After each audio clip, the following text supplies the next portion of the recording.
go down to the alley, play some... You've heard this. Play some bowling with my bowling team. You've heard in your life some weekend bowler claiming that he was some high-level athlete. Yeah. No, you haven't. You just completely made that up. Who? No. Who? Yeah, like I remember. All right, Jang, proceed. Hi, this is Scout. And William. From Hypermentilating. The podcast. A show that follows life and change through the eyes of a father and daughter. Join us as we find our way. Together. Yeah. Yes. So. How are we doing with that? We're doing pretty good. We are finding our way. I believe so. Some days the way is a bit foggy. Yeah, but that's okay. Yeah, it is okay. Yeah. We clear some obstacles, get rid of some brush, and mosey on down the path. Mm-hmm. All right, then. What are we doing here? First topic of the day is pros and cons of a bigger house. Mm-hmm. So, I have some opinions about this because if you have a big family or a bigger family... We're very fortunate that you have opinions. Like, let's say... Imagine what this podcast would be like if you didn't have opinions. Let's say that you had, like... Are you not having it today? Let's say you had a 5-family house, right? Parents and then the 3 kids. And, you have, like, a bigger house than normal. I mean, then there's more pros than there are cons. Well, what's normal? Let's start with a baseline. What's normal? Okay. Normal. And remember that normal for... 2 bed, 1 bath, maybe. I think that's probably 2-bedroom house is that's like normal. Well, I mean, or average, normal's relative, right? Yeah. But I would say that's probably close to, yeah. Let's go with that. We'll use that as our baseline. The 2 bedrooms, 1 bath, family for a family. Yeah. Okay. So personally, because there's lots of people in the world that would love to have that, Yeah. For 20 people. Yeah. Yeah. Okay. No, I mean, I'm picturing big house like a suburban house, maybe 3 bed or maybe even 4 bed and 2 or 3 baths. Okay, but so we're going through the thing is pros and cons of a bigger house. So What's your angle here? You're looking at it from the point of view, you're saying your baseline is a family, a mom and a dad and 3 kids. Yeah. Or parents and the kids. And yeah, for sure. 2 dads, 2 moms. Yeah. Okay, definitely. And so a couple of parents, a couple of adults, and a few kids. Okay. So if you're a family and you have a bigger house, there's going to be more pros than there are cons. More room. More room.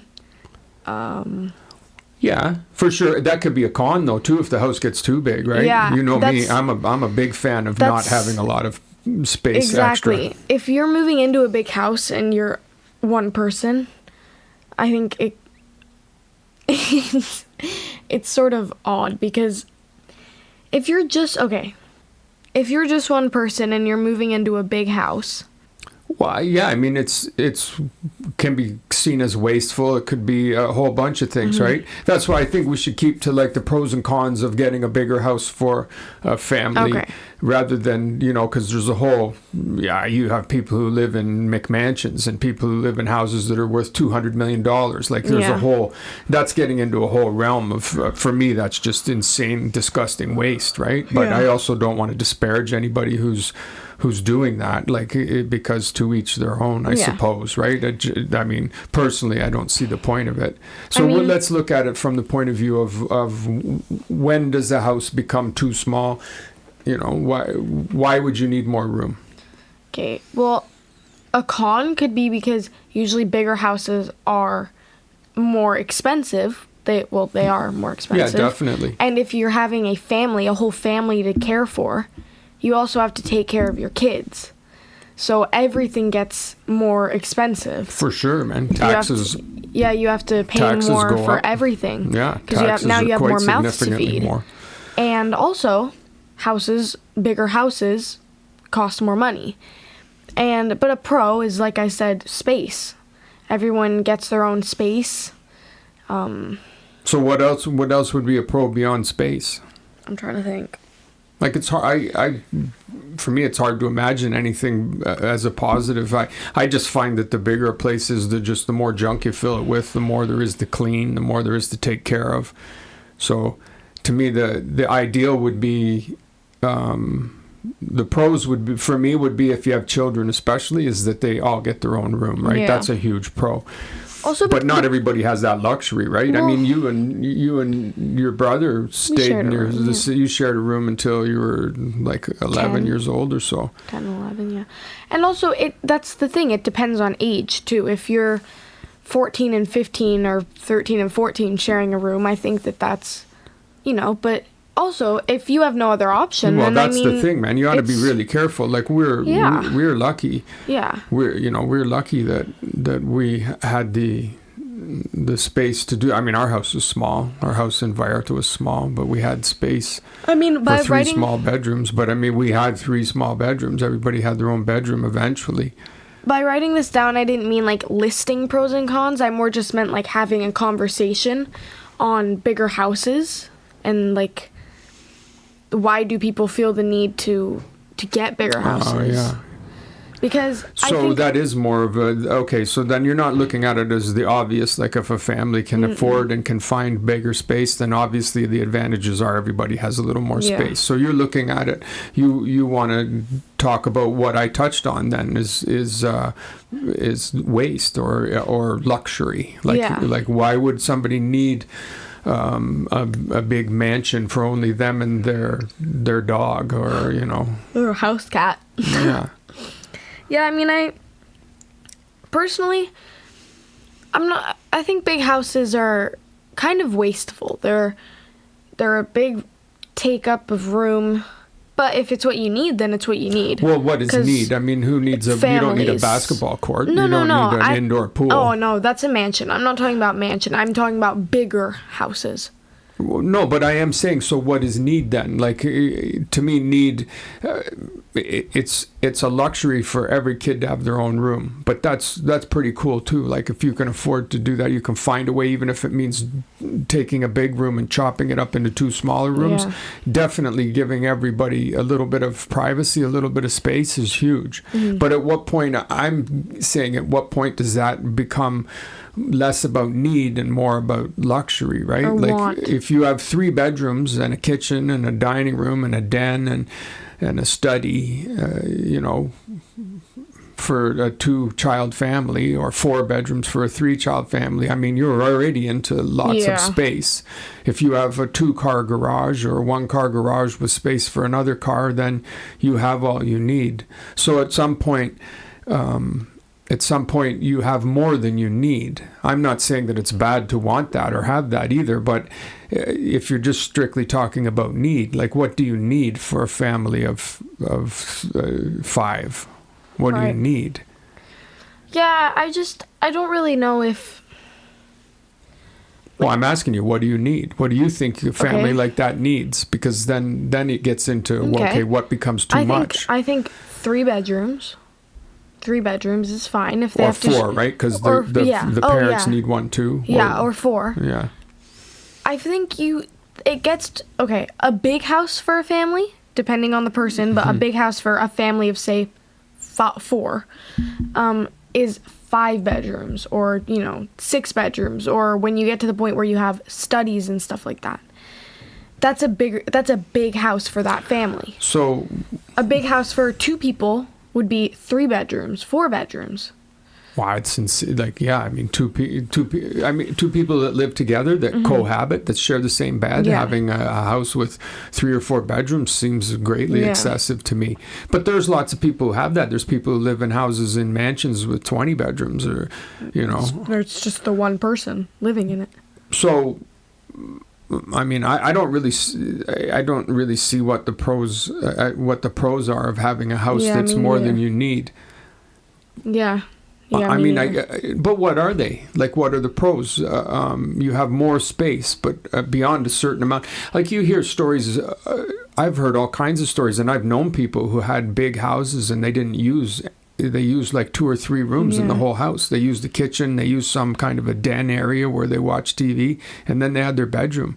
Maybe they had a study they used too, but Yeah, but- even that was usually, and then they'd have this house that had 3, 4 bedrooms that were no longer in use or were never in use.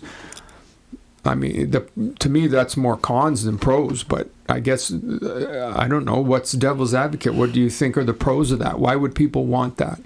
I'm honestly, like, why would somebody want something that's way beyond what they can use? I don't understand that. No, me neither. So what do you think the pros are of it then? Why do you think they want that? Is it just so that they can say they have it? Or? Yeah, that's what I think. That's truly what I think. If you have a big house and more space than you need, you just have it to say you have it. At some point, like if you're one person living alone and you have 5 bedrooms in your house, I mean, if it's a then- family, like to qualify, right? If Yeah. it's a family home and you had 6 children and everybody moved out and your spouse yeah. died or your partner died Yeah. and now it's just you in the house, like that's not what we're talking no, about. we're talking about one person who specifically moves into a house because they liked it. Yeah, that if has it's too much vastly room, more space than they need. Then it's just bragging rights. It's just to say that you have a big house. I think so. I think that becomes a discussion. Then otherwise, I don't know what the point would be other than to say this is where I live. Yeah. You know, Mm-hmm. I just. Well, that was an odd discussion, wasn't it? Yeah, I don't know if I loved it. Well, I mean, it was a was the discussion. discussion. Okay, the next topic is, should some sports not qualify as sports? Yeah. Yeah, I really think that some sports All right. should not be sports. Here we go. Let's I might be a little, start like- annoying people. Truly, I'm sorry if this touches a nerve on Oh, you, no, on everyone, but okay, there are a few sports that I don't think should be sports. Curling. No. Wait, I have an explanation. All I right. have an explanation. Whoa. I have an explanation. You can cut that out. I'll leave it. So, to me, a sport is something that, gets your blood, gets your energy going, and you're all juiced up and excited. Curling. And For curlers. and you use your muscles and your strength, and you're really like, that kind of thing. Football, American football, hockey, even ice skating. Okay, even ice skating. Pickleball, tennis. Okay, all sports. Pickleball. All sports. You're putting pickleball ahead of curling. Yeah, I sure don't know, am. man. Sure am. Because, okay, pickleball, move your arms, Oh. right? Move your arms. You're running, you're dodging. Oh my God! Pickleball You're was diving. invented so that old and overweight people could feel athletic. So people with sticks moving round stones I on a like pickleball. slippery Pickleball's floor. super fun, on but a come on, man. slippery on a slippery floor. That's a sport to you? That is a sport to you. I think They there's. glide on the ice. Well, so what's your definition of sport? So far, I hear a bunch of words in My definition of and you sport- get your blood like. My what- definition yeah. of sport is something that takes up a vast amount of energy to do. Yeah, but curling can do that. That's very precise. The precision in it is huge, man. They're on ice. They have to slide down the ice. They got to sweep. They use muscles to sweep. Like I mean, I get it. Like curling's a sport that you can play and frequently do play drunk. Like my, grandma and grandpa used to play. I'm Canadian. I'm fully familiar with curling, right? I've chucked some rocks. Like people do it on the regular drunk. So if you're doing it drunk, I think it probably stops falling into the sport category on some level. But it's also not done drunk. Like I Well- would say more things like darts. No, I have some more. Yeah. Pool, table tennis, okay? Again, though, the table tennis played at the highest level requires a lot of athleticism. Those guys are hugely athletic, man. The hand-eye coordination, the fitness. But is it a sport? No, it's more of a hobby that you can get good at. Pool, yeah, like billiards for sure. I have another one Anything that's- you can do while you're smoking and drinking is definitely not a sport. I have in one my- that's in my gonna opinion. touch some nerves in some people. Okay, I'm gonna say something, but don't say anything, okay? Let me explain it. All right. Golf, okay? Just wait. This is another one of those things where it's like golf, you can get good at as a hobby. You can be one of the best in the world as a hobby, but anyone with decent hand-eye coordination could learn how to swing a stick, A golf club. at a cylinder, like a circular ball. Okay. Anyone. Spoken like a person who's never tried to hit a golf ball. Wait, yes I have. Oh, and you just smoked it. It went out 280, man. Just wait. Okay, I don't have practice. I'm not good at that hobby. Yeah. But there are people who spent their whole lives practicing for that hobby. Another one? Breakdancing. No, it's not a sport. That's not a sport. Neither is dance. Dance isn't a sport. Dance is...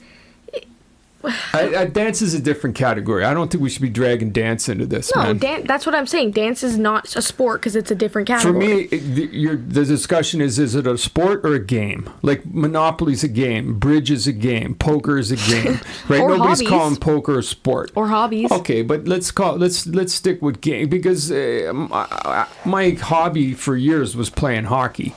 It's definitely a that's sport, a and it was sport, though. definitely my hobby. I wasn't getting paid, so that was my hobby. So let's just keep this sport or game, right? Let's make it simple. Okay. And dance is its own thing, man. That's hugely athletic. Like so to me, athleticism needs to be involved in a sport, and a game doesn't require athleticism. So if you can do a thing and not be athletic, then I'd say it's probably more of a game than a sport. Golf. Yeah, and I would say golf is more of a game than it is a sport. But at the highest levels, those guys are fit and training. A lot of them are athletic. But yeah, no, I watch golfers, and a lot of them go around and they're tubby guys. Sipping on beers. Yeah, it's hard for me to put golf into the sport realm. I think it's more in the game realm. So that's what I look at it, Scout. I look at it like if you can do it while you're drinking, it's probably a game. Yeah, because the thing is, like, you can be talented in what you're doing. You can be talented in golf. You can be talented in darts. You could be a really good pool player. But it gets to a point where if I'm talking to someone, they're like, yeah, man, I'm going to go to my darts team, or I'm going to hit the bowling team. No, you're not. You're going to play your hobby. You're going to play a game. You're going to play a game with another group of people who enjoy playing that hobbies. game. You can't keep saying hobby. Okay, There's lots game. of people who play sports as a hobby. Okay, but you know what I'm saying? Like, if someone is talking to you and they're like, yeah, man, I'm going to go down to the alley, play some... You've heard this. Play some bowling with my bowling team. You've heard in your life some weekend bowler claiming that he was some high-level athlete. Yeah. No, you haven't. You just completely made that up. Who? No. Who? Yeah, like I remember. We went to wait. We went to a bowling alley one day in Seattle, and there was a tournament going on, a bowling tournament.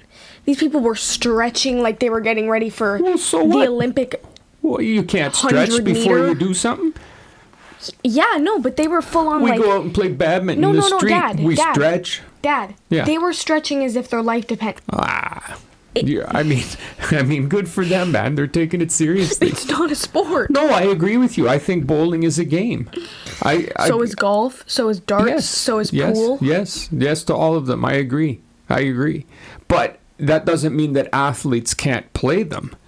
No. I never said that. Almost every hockey player on earth plays golf in their downtime.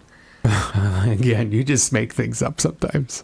You're the one who told me that. Nah, a lot of hockey players, play golf in the summer for sure.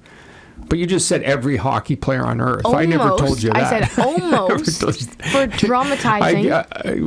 For the dramaticism of it. You completely dramatized it. Yeah, I know. So there you have it, folks. As you make up words. Sports that aren't sports and are actually games. Number 1, darts. Number 2, pool. Number 3, and most of all for me, golf. No, I think I don't really think a lot of people are claiming that pool is a sport, but maybe they are.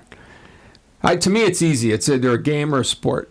And my criteria is that if you can mainly do it while you're drinking and back in the day smoking, then you're probably playing a game. Yeah, I mean, it's like people that are like, yeah, I'm going to go enter the Rubik's Cube tournament. They spend Nobody's claiming that that's a sport, man. I saw what a about video. chess? Is chess a sport? No. I saw a video and it said gotta love my sport. And then the next few clips were him at his Rubik's Cube tournament, and it was him like stretching and holding up his medal, and oh my god, it was so funny. That's what made me think of this, because I saw a video like that, and it was like, gotta love my sport, and it was a Rubik's Cube guy at a competition. And all the comments were hyping him up. They were like, yeah, man, been in the business for 6 years, and like third time champion. And they're all like, they're all talking about how they love their sport. Gave me a good laugh. I mean, I respect Rubik's Cubers, but I'm saying you can't categorize that as a sport. Who is? The people in those comment sections, the hundreds of people in the comments. There's 8 billion people on Earth. So there's you read 10 people's comments that they want Rubik's Cubing to be a sport. Nobody's, they're not even taking themselves seriously, man. You know, with their taped up glasses in their parents' basement. Wow. That's stereotype much. Well, you were probably that kid, too. Listen, I was not. Listen, Sure. listen. If you're commenting online trying to get some kind of weight behind the idea that Rubik's Cubing is a sport, I'm going to hazard a guess that it's quite likely you're in your parents' basement and you have at least one pair of glasses with tape on them. I don't think that's a stretch to imagine. Would I bet an arm or a leg? No. Well, but Rubik's Cubing. You're just making things up now, man. All right, this Change Happens is next. This brings us into Change Happens, because Change Happens is this week. When did you realize that the internet was mostly nonsense? Probably when I was because that's a big change. Yeah. When you think you're holding some kind of pipeline to God or eternal understanding in your hand, and then you realize, holy, this is mostly just stupidity. Probably when I was around like 10 or 11, maybe, because like Tuesday. No, earlier. No. It was at my old school when we used the iPads and stuff. Mm-hmm. It was then, because we would, after school, we would sit on our iPads when, like, if I had to stay late because of anything, we would use our iPads and we would sit on them. And I remember one time I thought I was so smart because I pre-recorded a YouTube video at home and watched it at school, because we weren't allowed to watch YouTube. We weren't allowed to open Safari during school hours, but we could look through photos and stuff. So I thought I was so smart because I pre-recorded this video. Mm-hmm. And so I was watching it, and everyone else was like, how did you do that? That's so cool. Oh my God, you need to teach me how to do that. And that's when I realized how stupid the internet was. Because I was like, these people are so down bad. They're so down bad that they're like tweaking for me to show them how to pre-record a YouTube video just so they can watch 5 minutes of it while they wait for their parents to come get them at school. Well, how does that show the internet's nonsense? That shows the level of understanding of the kids is nonsense. Because all the videos that they wanted me to record, they were all telling me about the videos. I was like, oh, yeah, I can do it at school. Like, I can do it whenever. And they were all telling me, like, oh, yeah, I want this video of, like, Fortnite to be recorded. Or, oh, can you record this video of funny cats? And it was just they were all just telling me these videos. Mm-hmm. And I thought they were all so dumb.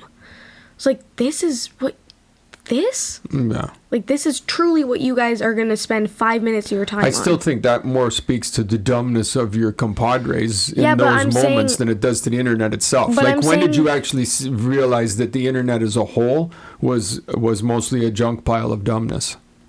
Which it is, right? Like, mostly. And yes, I realize there's lots of good on it too, but...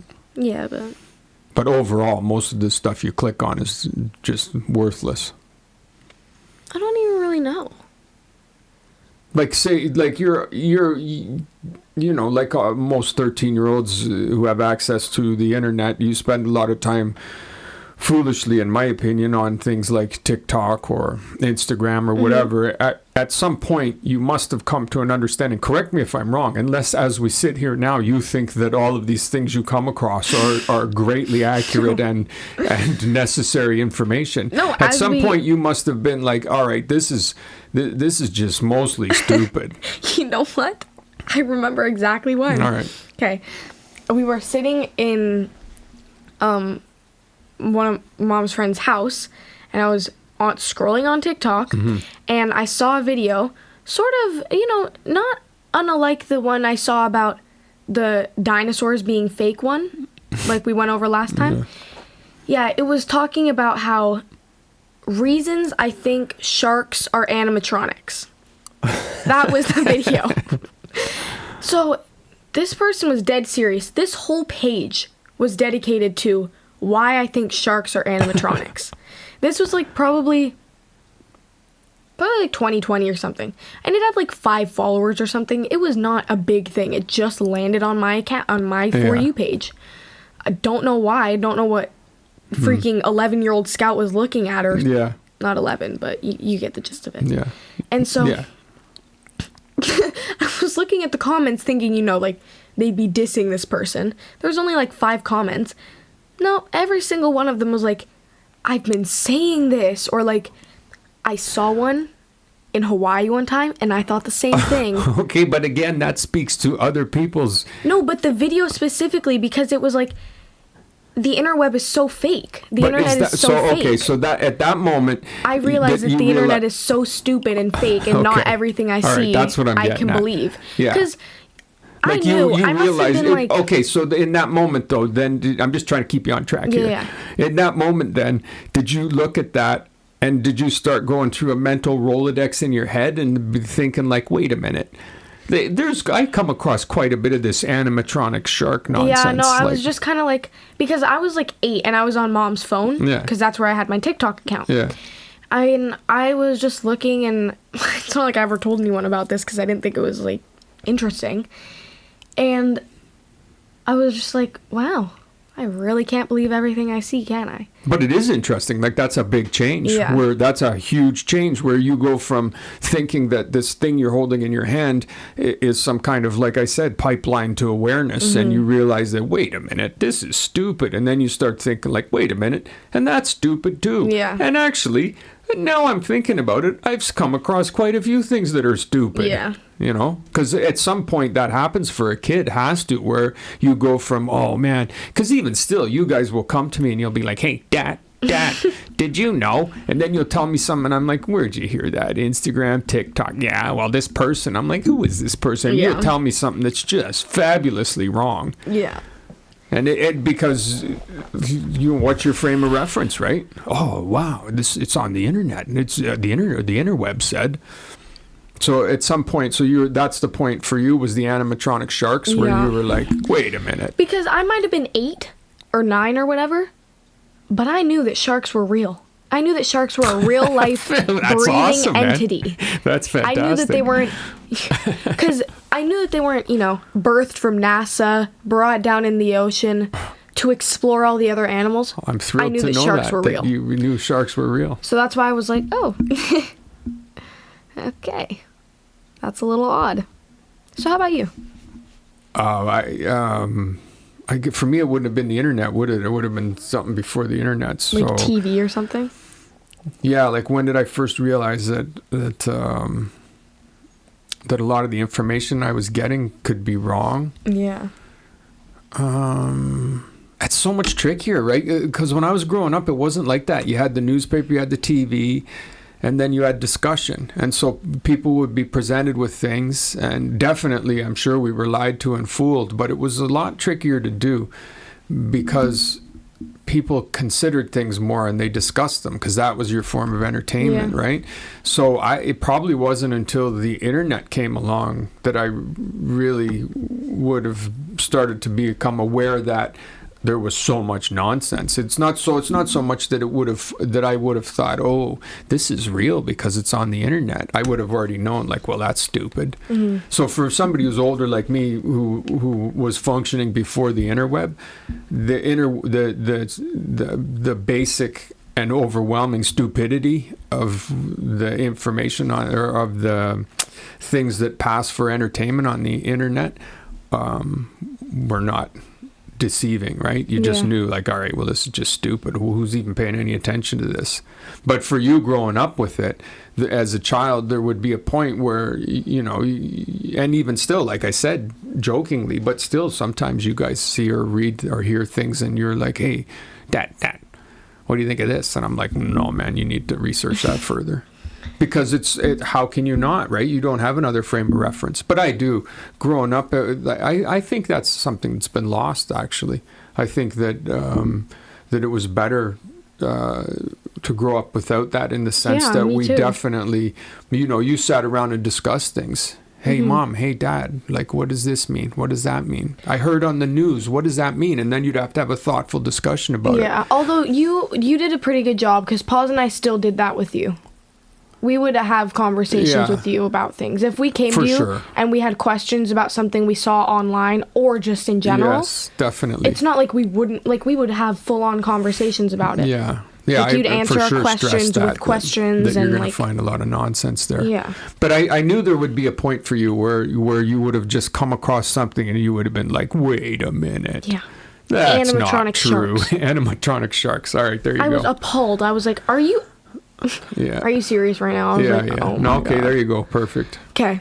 So next we have weirdness, and I have something that should probably be in my hear me out category, but is definitely in my weirdness one, because. But fair enough. I mean, there's a lot of weirdness attached to this one. Yeah, because migraines. Yeah. Because it's something that I experience if I'm overwhelmed or overstimulated.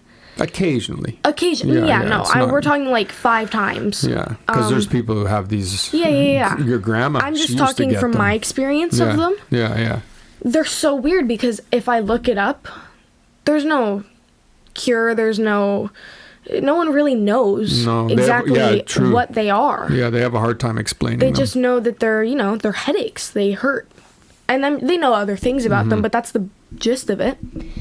You know, they know that if you get a piercing in a certain spot on your ear, it can help diminish migraines. Oh, they don't know that. No, but there's some speculation. Placebo probably, but. No, not necessarily, but that's something you just heard. Like, there's definitely, I think there's a lot to be said for reflexology and for that kind of thing where your, meridians and piercing here would help something there.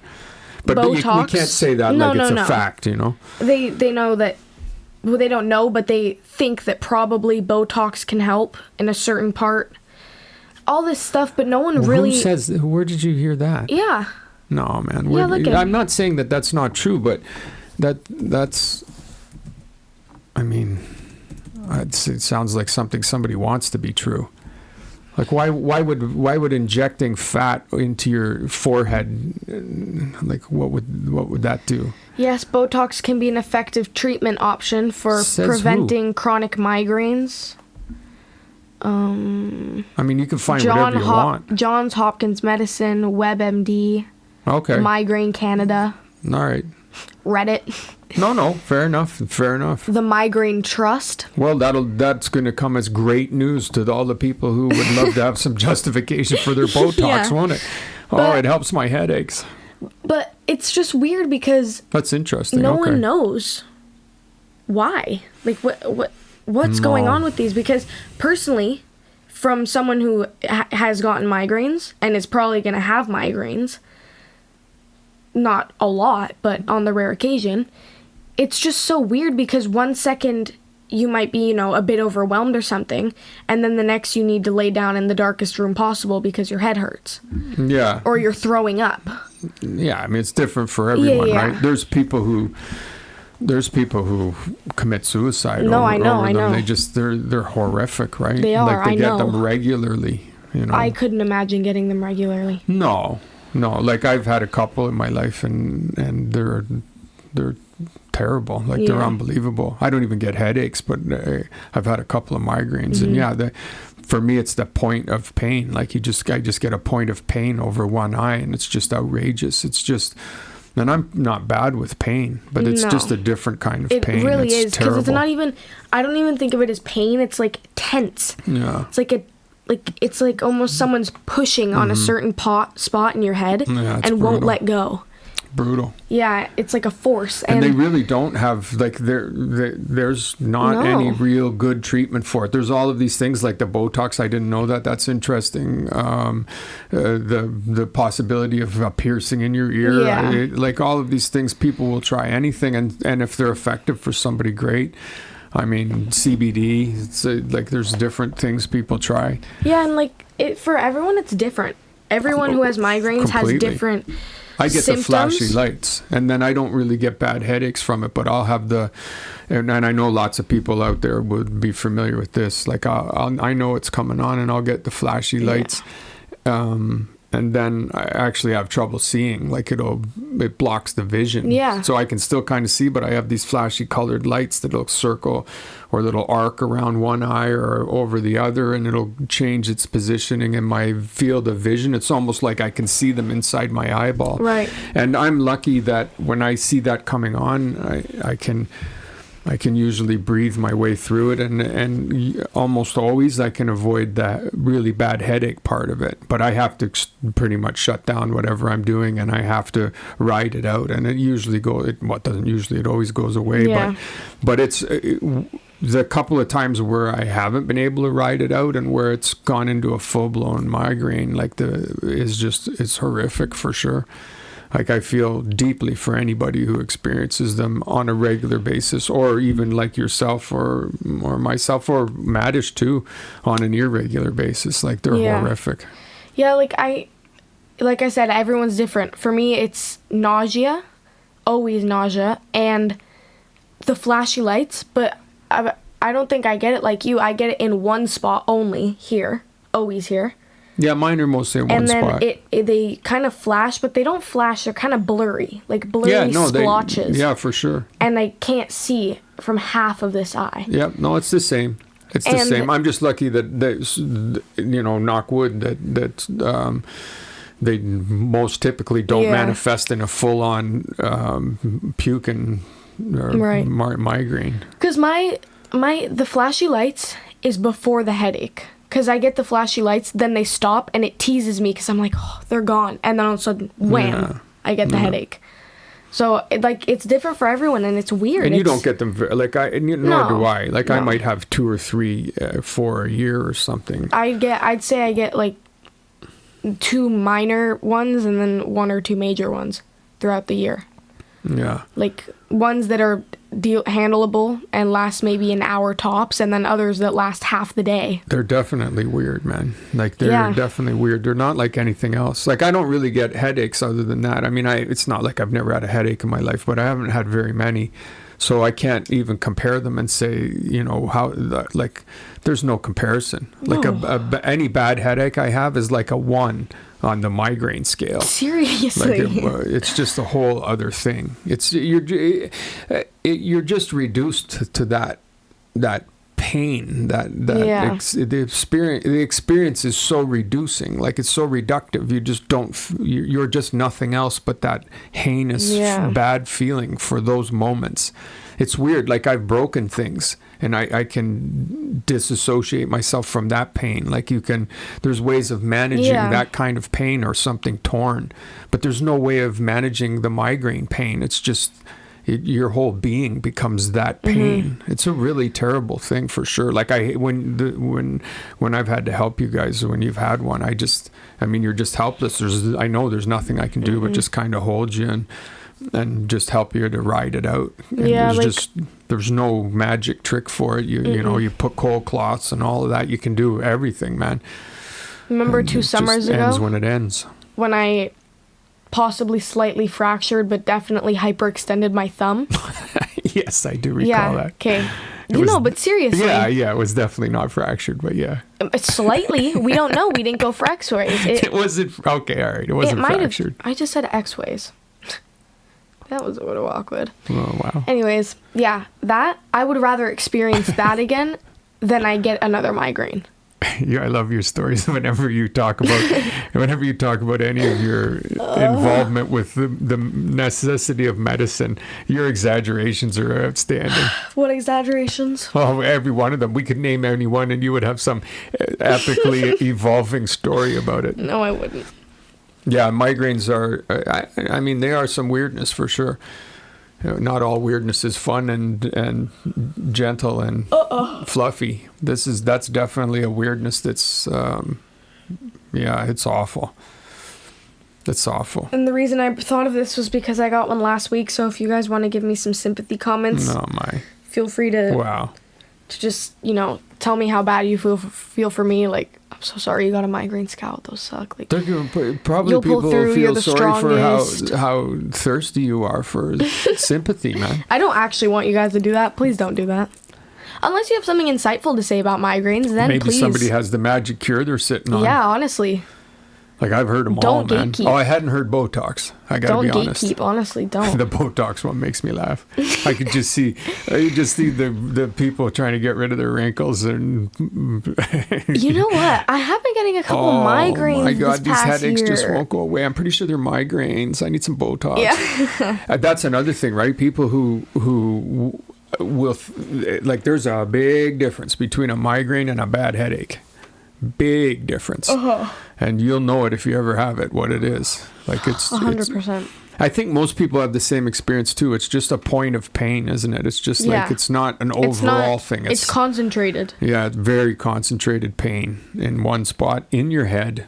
To me, it has to do something with blood flow in the brain. This is my nerdy, with my broken taped up glasses point of view. Yeah. But I do think it's something to do with constricted blood flow. In your mother's basement. In the brain, I do think that's what it is, because it's just so specifically part of your brain. Yeah. It's not part of any other part of your body. It's somehow inside your head, and it definitely is real. And I do think that there's some area of the brain all of a sudden has difficulty moving as it should. The mechanics somehow break down, but they don't seem to be able to dig in there and figure it out. So it's weird. Well, there you go. Whee! Well, yeah. Thanks Just for listening, tune in guys. for your migraine chat. All right. Well, that was a weird episode, but overall, I quite enjoyed it. Me too. I love you, Da. I love you. Episode the 27th. Yep. Next time. Let's hope it's a migraineless week. Yeah. For everyone, not just us. Let's seriously pray on that. Well, you pray. No, you too. I I love you, Dad. I love you. Next time. Yes.